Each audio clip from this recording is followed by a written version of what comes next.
Welcome and thank you for joining our Music for Global Change broadcast with founder and music ambassador Skyler Jett and presenter Tom Bryant and Ryan Shewchuk. And our special guest today is David Benson. So, welcome to the show, David Benson. You are a multi-platinum selling Grammy-nominated music producer, award-winning innovator in interactive media. You've created an interactive kiosk for Kennedy Space Center, a CD-ROM with interactive media on. You've served in many key roles as musician, producer, engineer, sound designer and fixer for artists, labels and TV programs including American Idol, Dancing with the Stars. You've been a live concert producer and consultant for many world tours including the likes of Barbra Streisand, Michael Jackson, Barry Manilow, Eric Clapton and Carrie Underwood. So welcome to the show. There's much more to say. So welcome to the show and please tell us more. Thank you, Tom. And I'll be sending you that $100 that I promised you for reading that great intro. That's what I do. All for free. It certainly sounds good when somebody else says it. Let me say that. But happy to be here with you and with Ryan and of course with the amazing Skyler Jett. Oh man, stop it! Quick. So I just want to make sure that I get this straight. Now, this week's name is Skyler Jett because I've known this guy by about 4 different names. So I just want to make sure that I'm getting it right. Skyler Jett it right. This week. You got it right. Skyler Jett. Okay. I just didn't want to be calling you Alessandro Shadori or some kind of crazy thing from back in the day. You know what I mean? No, don't worry about it. It's been gone for years. Speaking of back in the day, I mean, you guys know already, but I just want to shout out again to my longtime friend and brother Skyler Jett because we go way back to the 70s is where we met, right? Yeah. Back in the 70s. I just want to make sure that everybody sees this picture right here. that would be Skyler Jett in front, looking clean in front of the Rolls Royce there. Back in the day. Oh my God, man! Looking good, Dad. Thank you, brother. Man. Thank you. Hey man, that was a tight band. I wish you guys could have heard that band.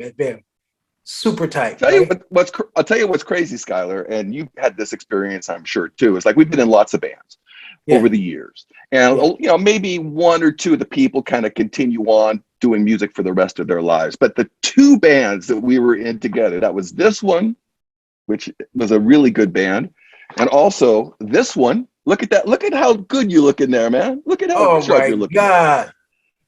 But every person in those 2 bands continued on to pretty good success in music, which is really, really amazing. And I mean, I don't know if you even know Skyler, but remember this guy right here, Dave Worm?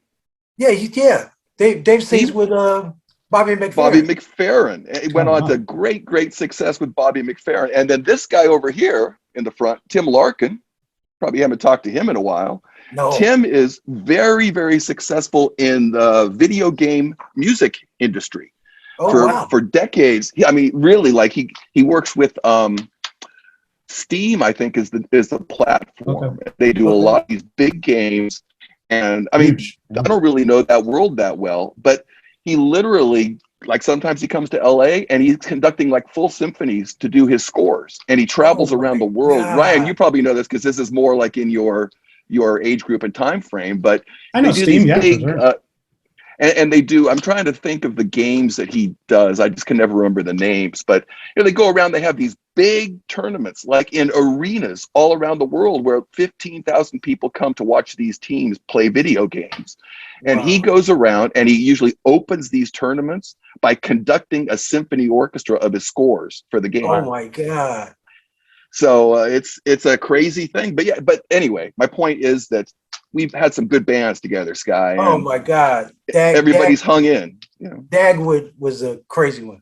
Well, listen, thanks for coming on the show. First of all, man, I love you so much, man. We traveled all over the place together, doing all the Holiday Inns and we played every Holiday Inn and Black Angus on the West Coast, I think. Yeah, man, that was crazy. And you like I was saying, you guys don't have no clue how great Dave is as a bass player. He's an amazing bass player.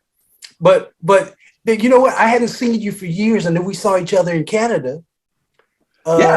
when you was with Barry Manilow. That was so funny, that gig, because we were in town. I was doing a show with him, with Manilow, and we were going into the hotel. I remember in the van, and I just saw you out of the blue. You were like walking on the sidewalk or something, and I yelled some crazy thing, and it was just like, my God. And then we were around the same, we're at the same gig, I think, where we, it was kind of the same the gig. convention center in Vancouver.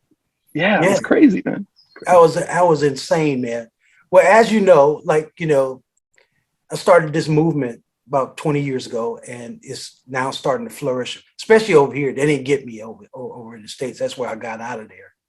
Smart. And music for global change, man. Just try to get people to start doing positive music instead of negative vibes, right? It's a great thing you guys are doing, really. It really is, man. And these are my right hand guys, man. They get it, and I couldn't do it without them. I love them so much, man. It's really, really beautiful. Tom, you got a question? I have. Well, as we've already touched on, you've had so many great highlights in your career. Is there anything that really sticks out? I know from a comment that you made in the email that you sent us, that you've got a big history with Skyler, and you've got some surprises in store for us. Now, obviously, we've seen the photos there. I just want to maybe hear a couple more stories from your times with Skyler as well. So please tell us more about that. I'll tell you, Tom, if we were in a pub somewhere right now over a couple of pints, I would have plenty to tell you. But since this is going out to the public and to protect I can the always innocent, edit things. It's all good. I think I better keep some of those stories under the wraps. Yeah. Let's just say that Skyler and I, many times when we were on the road, we were sharing a room, and there are some stories to tell. Yeah. about our travel. God. But I wouldn't want to share those out in the open public. Fair enough. I mean, if you talk about things that have stood out, it's been such a crazy ride for me. And still at this age, I still feel like I'm vibrant. I'm doing interesting things. I've been moving a lot into the video world these days, storytelling with video, which has been fascinating and really amazing things. But one of the real through lines for me has been travel. It's been a huge through line for me through my whole life. And I think that maybe the things that stand out for me are not necessarily huge successes. In fact, a lot of them have been spectacular crash and burn stories, really. But you know, one of the things that I really love that turned out really terribly at the end was that I spent 3 years. This is back in the very end of the 80s, and a project, it literally came to me in a dream. And this was, of course, in the height of the Soviet Union, kind of the Cold War was still brewing, but starting to kind of cool down a little bit. And in a dream, it came to me like, look, why can't you build a bridge with music to our biggest enemy, which at the time was the Soviet Union? And so I thought, okay, you know what? I'm just gonna go down the path and see where it leads me. Met some really cool people here in LA that were starting to do some stuff over there as well. I spent a summer at UCLA studying Russian in preparation for this whole thing. Wow. Met a guy through my wife who was kind of interested in my idea. My idea was to start the first independent record label in the Soviet Union. Because at that time, they had literally one record company, Melodia. It was like the state record company. And you couldn't get any Western music over there. In fact, the first big release of any Western music was an album that Paul McCartney did that was only released in the Soviet Union on their label. So that was like the only thing that was available. So I made a deal with this guy. I said, look, if you'll fund this idea for me of going over there and trying to start this label, I'll help you. He had a couple of bands that he was managing here in LA. I said, I'll help you with the bands, and we'll build a recording studio, and we'll make a little record company here too. Oh, great. Let's do that. Right. So for 3 years, I pursued that dream with this guy. And Skyler, you might remember, I think maybe you were still living in LA then, Skyler, when Gino and I had the studio over on Ventura. Did you ever come around to that studio they had with Gino? I think so. It is Studio City or something? Yeah, right on the corner of Ventura and Colfax. Yeah. In fact, it used to be, now I can't remember the guy's name. I knew him very well. The guy that produced Peaches and Herb, Reunited and all that. Okay. It was his studio before.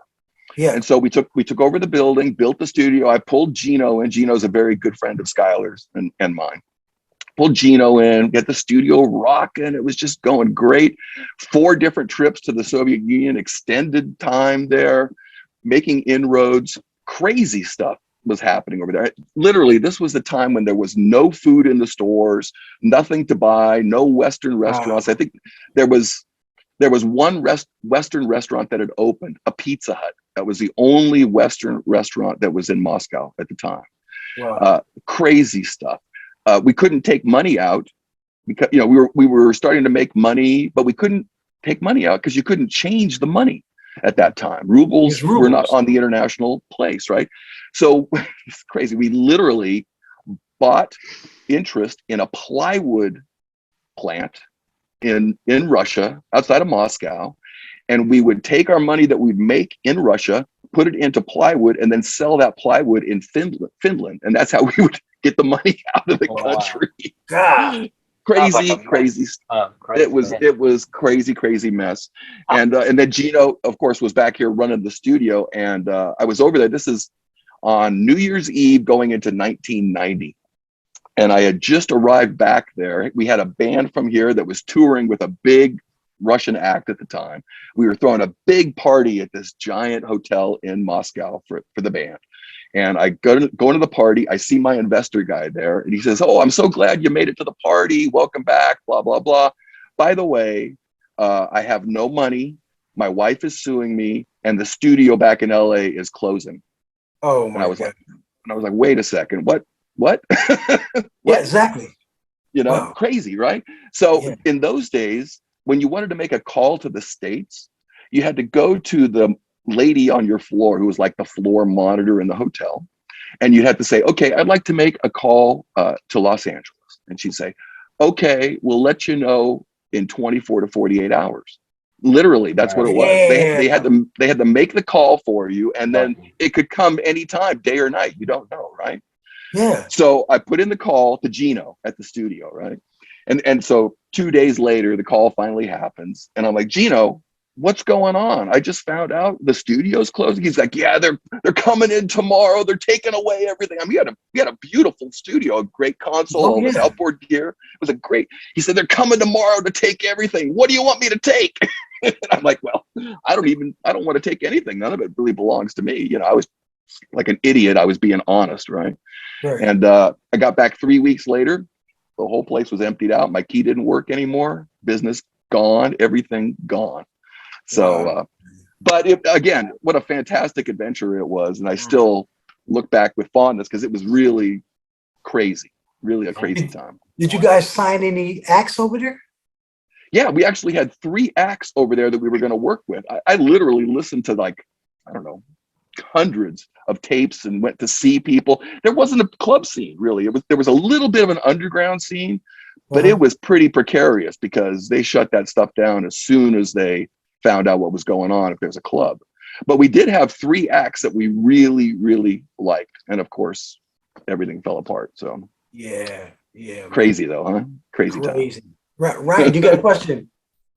Yeah, nice to meet you, David. So you too. You're like the Rocky IV of the music industry as far as USSR. But okay, so you come back to the US, I read, and so now this is 13-year-old Ryan asking you this question, but I read that you produced or helped on the Moby's first studio album. Is that right? It wasn't Moby's first studio album. It was his second album. Okay. And he had that one big hit called Go, which was like that was his breakout hit, right? So he had one big hit.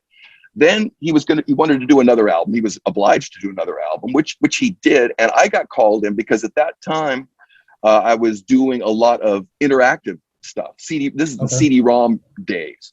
And so I was pitching to the record labels like, look, this interactive thing is really cool. You're already doing CD. So why don't we just put something a little extra on there? And so we convinced, I think he was with Reprise at the time. And so we convinced them to like, okay, let's try it. What are you thinking, right? So typically on, they used to call them enhanced CDs at the time. They would put on the computer part of the disc, they would put just a video. And we suggested, look, let's do something even better. Moby, he's kind of like a remix guy and he likes all this kind of technology. So we'll put the videos on there, but let us do a little thing that's kind of a game too, that lets people feel like they're doing a remix.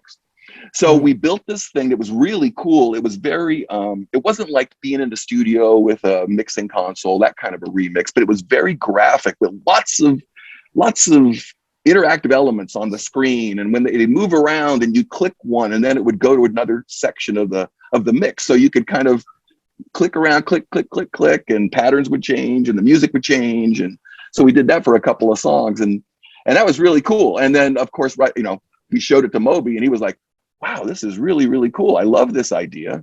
And I think the next album, we were going to do something on the next album, but they decided, well, I don't know if it's really working or not. And I think his next album was the one that had like 19 hits on it. It was like the big album. I think it was Play, right? Play. Yeah. That was like his next CD was Play, and we were going to do something, but they were, you know, with Play, they got a lot of sync stuff happening with commercials. I think every cut on that album was on a commercial.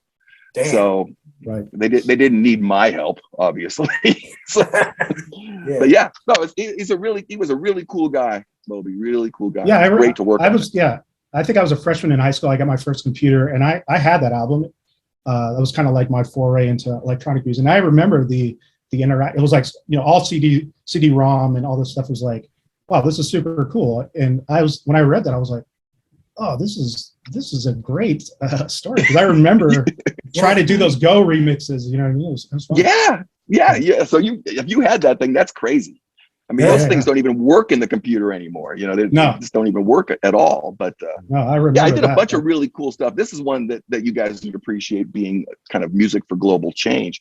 We did one for JBC. It was never released, but we worked on it for about a year. It was called World Without Borders. And JBC had an amazing run of, I mean, they probably had 200 or 300 CDs of indigenous music from around the world, gamelan from Bali and stuff from Siberia, Africa, which, you know, just all these CDs of kind of like a world music library. And they wanted to kind of exploit it. So what do? So we said, okay, we got an idea. We're going to take all these things. We're going to actually take snippets of each, not every CD, but we're going to find CDs that have interesting parts, use it as a sample, and then we're going to create 8 remixes which combine all this world music into one song.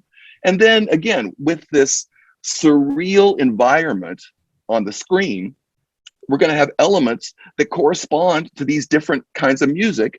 And the way that it worked is it was a very surreal scene, and a little thing would vibrate, like one little piece of the scenery would vibrate. And if you clicked on that, it would then drill down and you would hear the original sample and see the CD that it came from, and have a little bit of background on, oh, this is a Balinese gamelan from this thing, and, you know, a little background. And then you click out and then come back into that remix. So the remix literally had like Bali gamelan or throat singing, or, you know, all these different things. And funny enough, I mean, maybe you guys might know this guy, Andrew Sheps. Andrew Sheps is like one of the top mixers in the world right now. He lives in England. He's from here, but he lives in England. I mean, he's mixed everybody from Jay-Z. He did the Black album, Jay-Z's Black album. Wow. Adele, he won Grammys for Adele. He's done a couple of Red Hot Chili Peppers albums. He did Johnny Cash because he was a Rick Rubin guy. So that Johnny Cash Hurt, you know, that he worked on that. So he's really well-known mixer. But at the time, he was just starting out, right? And I knew Andrew from Michael Jackson tour because he was the technician who serviced the Synclavier on the road, because we had this giant Synclavier thing. And so he was the Synclav tech. So I pulled Andrew into this thing. I said, Andrew, how about you just listen to all these CDs, find some cool bits that we can sample, and then we'll make remixes. So all those remixes were done by Andrew and I, which is really cool. Are you still in touch with him? I am. In fact, I'm still in touch with him. It's funny because, you know, as you mentioned, Skyler, I've done a lot of work with Barry Manilow. Yeah. The first album that I co-produced with Barry way back when, he had a deal on Concord Records. I think he had just moved to Concord Records after Arista. And when it came time to do the mix, I said, look, this buddy of mine, Andrew Sheps, is really good, man. Let's use Andrew. And he was like, oh, okay, we'll try it. And so that was Andrew's first big mix project was Barry Manilow. And, you know, one of the projects that I've got going now is I'm working on a TV series that's going to be music around the world, going to different places and kind of hearing the local music scene, getting involved, digging in, seeing what's new, seeing what's happening, and, you know, connecting the world through the language of music. And I did a pilot already on my own in Asia, but now I'm going to do a new pilot, hopefully later this year, with Andrew as my co-host. Wow. What? Hey, man, that's right up our alley, you know? I know. Music I think, in fact, world.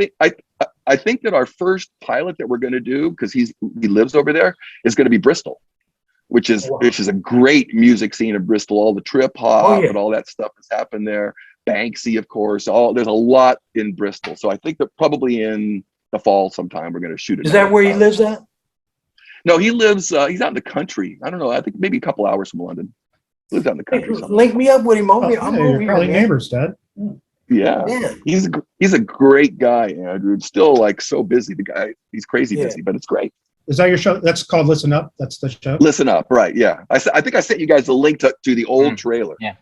Okay. So yeah, it's really a cool idea because, again, I mean, everybody knows London, LA, New York, you know, Nashville, but I want to go to like the smaller cities where people wouldn't think that there's a music scene. Like right before the pandemic, of course, the pandemic stopped everything. But right before the pandemic, I spent 3 months in Asia, and I was in Bali, and I was in Taipei, and I was going to go to Malaysia, but it just didn't work out for me. But I found these music scenes that are unbelievable, really, really incredible music scenes, very vibrant and great music, great musicians, cool places. Tom, you got another question? One of the things you mentioned as one of your highlights when you're giving us your information is you mentioned the most terrifying moment you've had playing music. Can you tell us a little bit about that? I'll just put it there as a teaser, and then you can tell us a bit more. Yeah, well, I would say that this might have been my most terrifying music. Oh my God! With that guy, but what happened is this was during the Michael Jackson time.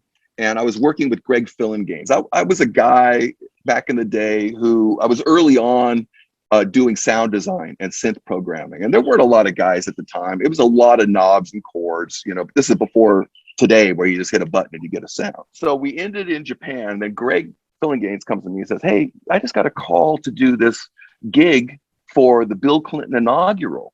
Could you come and help me out with that? And I'm like, sure. Heck yeah. The inaugural will be fun, right? Well, it ended up being not one gig, but it was like 3 different gigs. And somehow I got thrown into not just setting up Greg's keyboards, but being like the production manager and the tour manager on all these crazy gigs, right? 3 amazing gigs. First gig was on the steps of the Lincoln Memorial to 1 million people on the mall. And from about 10 a.m. till about 10 p.m., nothing but like the greatest artists ever. From Michael Jackson, Aretha Franklin, just on and on. Ray Charles coming up on a lift in the middle of the stage singing America the Beautiful. Wow. Unbelievable. Just a great gig. So the night before that gig happened, literally at 2 a.m., and this is winter, so you can imagine it's cold outside in Washington, D.C. It's snow on the ground, right? It's cold. Yeah. So middle of winter, it's 2 a.m., the last rehearsal on the steps is Bob Dylan. So Bob Dylan comes up and he's like trying to show the guy, it's great musicians in the band. Steve Ferroni was playing drums, Greg, you know, all these great musicians. And so Bob Dylan's trying to show the band this song that he wanted to play. Okay, whatever. And it's in some weird key or whatever. So they finish the rehearsal all fine. We start the day, 10 a.m. the next day, first artist comes up or whatever. Halfway through the show, somebody runs up to Greg and says, listen, Tony Bennett's piano player had a heart attack this morning. So can you play for Tony Bennett on his thing? So Greg is like, of course I'm going to play for Tony Bennett. Great, right? Amazing, of course, right? Of course, the act right before is Bob Dylan. So Greg turns around and says, listen, here's what we're going to do. I'm going to start the song with Bob Dylan. And then because he's got to like run off to another section of the stage to be up with Tony, right? So he's like, I'm going to start the song with Bob Dylan. Then you jump up and you finish the song with Bob Dylan while I'm getting up there ready for Tony Bennett. I'm like, okay, great. So he starts the song. It's a typical blues song. I'm like, yeah, I can play keyboards on this, no sweat, right? And then he leaves. I get up there, and it's probably in the worst key for a keyboardist in the world, like D flat or some kind of crazy thing, right? So here I am. I'm up there trying to find the key. It wasn't the key that they rehearsed in the night before. It was like some other mystery key that the guy just had to figure out on the fly, right? So I'm like, what key is it? What key is this? Like, bah, bah, bah. So I just kind of start banging, thinking I'm doing the right thing. And I look out at the mall. There's a million people out there. Bob Dylan's singing, and he literally turned around and gave me like the dirtiest look, like, who the fuck are you? You know? Yeah. So I was like panicked, like, oh, I couldn't find the key. Anyway, pretty terrifying moment. Yeah. But made up for the next day because we did there's a concert the night before the inauguration at the convention center. And again, this was like a huge cavalcade of stars. Show ended with Fleetwood Mac singing Don't Stop, because that was the theme, right? That was their big song.